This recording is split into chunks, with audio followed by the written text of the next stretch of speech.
ఎవరు రాదు. అందరినీ కలుపుకెళ్తేనే అది విజయం సాధిస్తారు. అందరు కలిస్తేనే అది విజయం.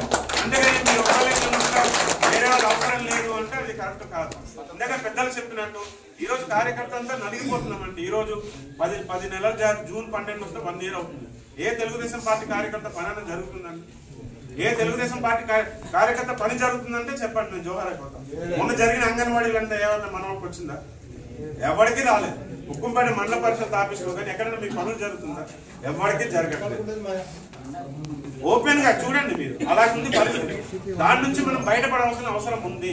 కార్యకర్తకు భరోసా ఇవ్వాల్సిన బాధ్యత మనందరి మీద ఉంది. సీనియర్స్ అందరు ఉన్నాం, మనందరూ కలిసికట్టుగా ఏ రోజు కూర్చున్నాం, ఎప్పుడు మాట్లాడుకున్నాం.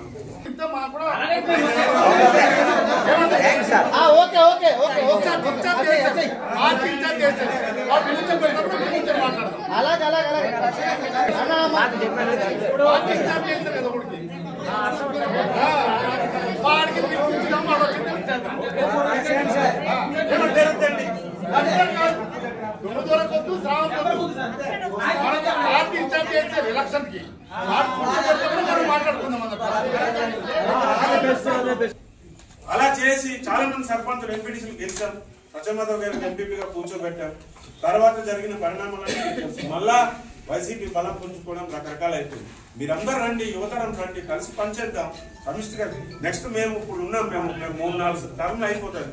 మేము సీనియర్ సార్ ఇప్పుడు ఎమ్మెల్యే చేశారు. ఇప్పుడు ఆయన ఏం చేశారు, సీనియర్ కాబట్టి మంత్రి కూడా స్పీకర్ గా కూర్చోమన్నారు. కూర్చోక తప్పదు, పార్టీ ఆదేశిస్తే తప్పదు. జగన్మోహన్ రెడ్డి గారు ఉన్నారు, వాలంటరీ వ్యవస్థ పెట్టి విపరీతంగా అంటే ఒక కేడర్లుగా సృష్టించి ఒక 1 side గా చేసుకొని కేసులు బనాయించి రకరకాలు చేశారు.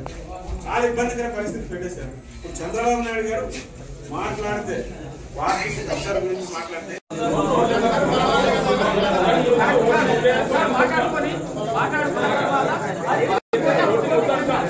కాకపోతే మాట్లాడుకోనే కదా అలాగే జరిగింది.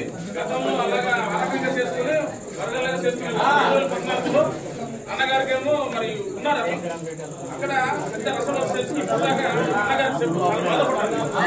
అతను ఏంటంటే గైడ్ గా ఉండేవారు. మరి ఏ రకంగా అలా చేశారో అర్థం 2014లో ఎక్కడ అతని దగ్గర మాకు కూడా చెడ్డ చేశారు సీనియర్స్. మరి ఈ కొద్దిగా మంచిగా ఆలోచన విధంగా చేయాలి. ఇప్పుడు ఇక్కడ 3 వర్గాలు ఉన్నాయి, ఉన్నదా లేదా చెప్పండి. 3 వర్గాలు కూడా కలిసి